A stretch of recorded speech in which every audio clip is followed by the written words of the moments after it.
আসেনি। আমার জীবনে গুরুত্বপূর্ণ বলতে মা বোনের পর তুমিই ছিলে। আফসোস তোমার জীবনের কোনো অংশেই আমি ছিলাম না। আমি ছিলাম তোমার জীবনের অতিথি মাত্র।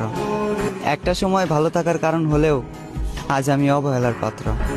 তুমি তাড়িয়ে দিলে, দুঃখ জড়িয়ে ধরলো। তুমি নতুন খুঁজে নিলে, আর দুঃখ আমার জীবন সঙ্গী হয়ে গেল। আমি জানি না আমার মধ্যে কি এমন কমতি ছিল। আমি তো শুধু তোমাকে ভালোবেসে ভালো রাখতে চেয়েছিলাম। তোমার জন্য নিজের মূল্যবান জীবনটাও দিতে প্রস্তুত ছিলাম। ত্যাগ করতে রাজি ছিলাম নিজের আপন পর সব। তুমি জানো না, আর হয়তো কখনো জানবেও না, তোমাকে যে কতটা ভয়ঙ্করভাবে ভালোবেসেছি এটা শুধু আমিই জানি, আর জানেন আমার রব।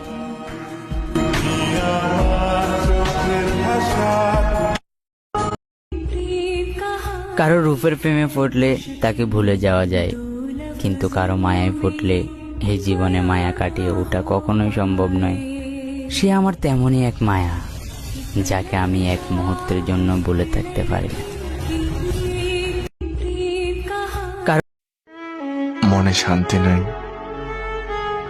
চোখে ঘুম নাই, মাথায় টেনশনে শেষ নাই, এভাবেই চলছে দিনকাল। মনে আমি চাই তুমি তারই হও যে তোমারে চাই। আমি না হয় দূর থেকেই তোমারে ভালোবাসলাম।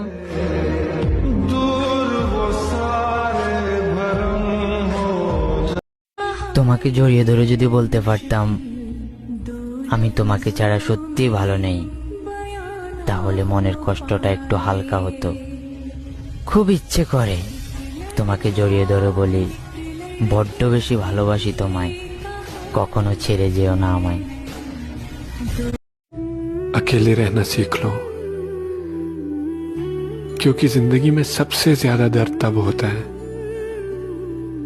जब आपको कोई याद आ रहा होता है और तुम कुछ नहीं कर पाते।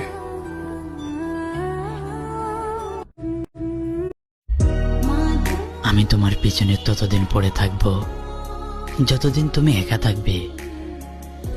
যেদিন তোমার জীবনে অন্য কেউ চলে আসবে,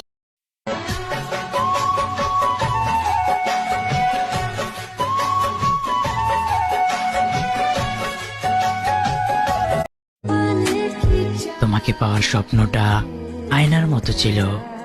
দেখতে পেয়েছিলাম কিন্তু ধরতে পারিনি, কাছে পেয়েছিলাম কিন্তু আপন করতে পারিনি।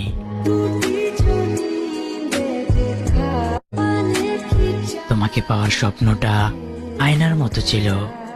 দেখতে পেয়েছিলাম কিন্তু ধরতে পারিনি, কাছে পেয়েছিলাম কিন্তু আপন করতে পারিনি।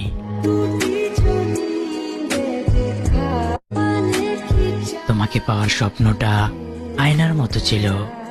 দেখতে পেয়েছিলাম কিন্তু ধরতে পারিনি, কাছে পেয়েছিলাম কিন্তু আপন করতে পারিনি।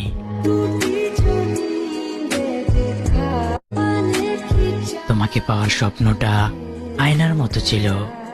দেখতে পেয়েছিলাম কিন্তু ধরতে পারিনি, কাছে পেয়েছিলাম কিন্তু আপন করতে পারিনি।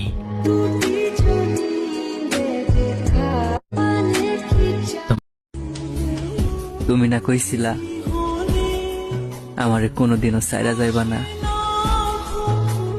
আজ তো আমারে ভুলে গেলা, কিন্তু আমি ভুলতে পারি না।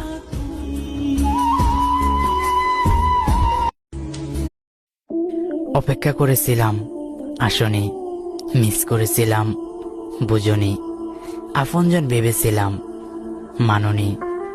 দুঃখ ভাগ করে নিতে চেয়েছিলাম, শেয়ার করনি। তুমি রাগী সেটা জানতাম, কিন্তু তুমি নিষ্ঠুর সেটা বুঝতে পারিনি।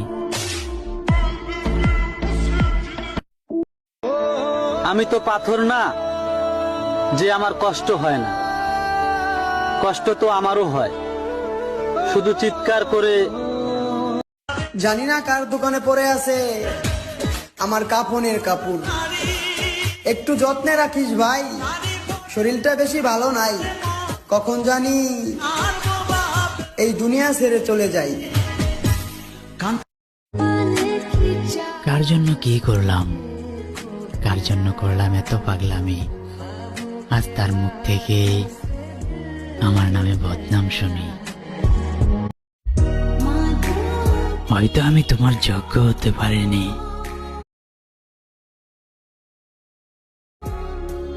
তবে সাবধানে থেকো, তোমার যোগ্যরা যেন তোমায় না ঠকায়। মরে গেলে চলে যাব, থেকে যাবে স্মৃতি। মরে গেলেই ভালো হবে, বেঁচে থাকলেই ক্ষতি।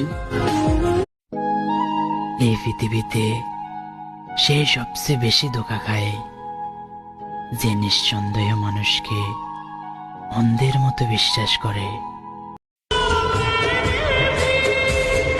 আপনি আমার দ্বারা কোনো কষ্ট পেলে আমাকে ক্ষমা করে দিবেন, তবে একটাবার ভেবে দেখবেন, সময় আর ভালোবাসা ছাড়া আপনার কাছে কি বা চেয়েছিলাম।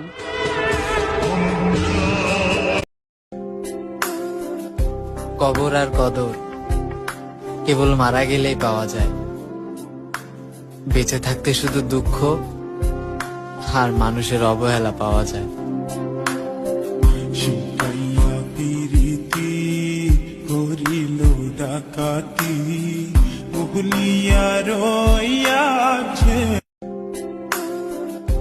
কবর আর কদর। সরি মাই লাভ, জানি আমার জন্য তোমার অনেক কষ্ট পেতে হচ্ছে।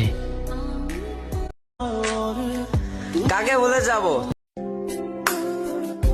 কবর আর কদর কেবল মারা গেলেই পাওয়া যায়, বেঁচে থাকতে শুধু দুঃখ আর মানুষের অবহেলা পাওয়া যায়।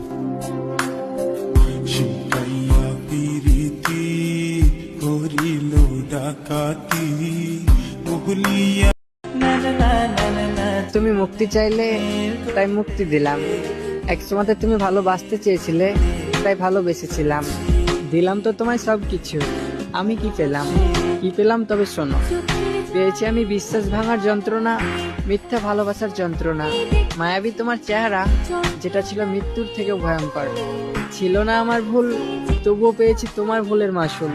জানি না তুমি আমার থেকে কি পেয়েছো, কিন্তু আমি পেয়েছি তোমার থেকে অনেক উপহার, যেগুলো কখনো ভোলার নয়, স্মৃতি হিসাবে রেখে দেওয়ার। ভয় পেও না তুমি, তুমি থাকো বা না থাকো, কখনো ভুলবো না আমি।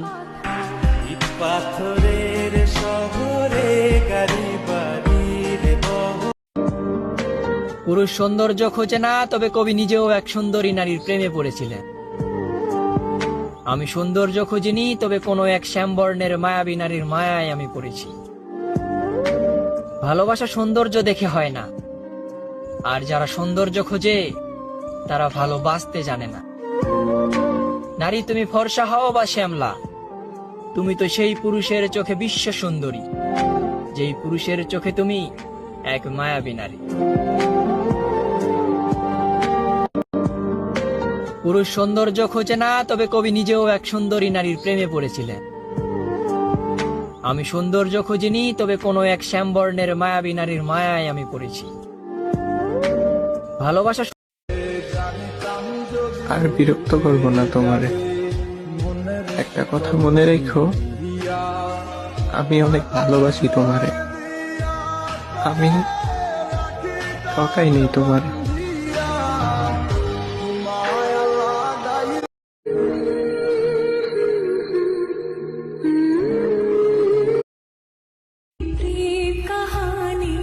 জীবনে একজন এসেছিল,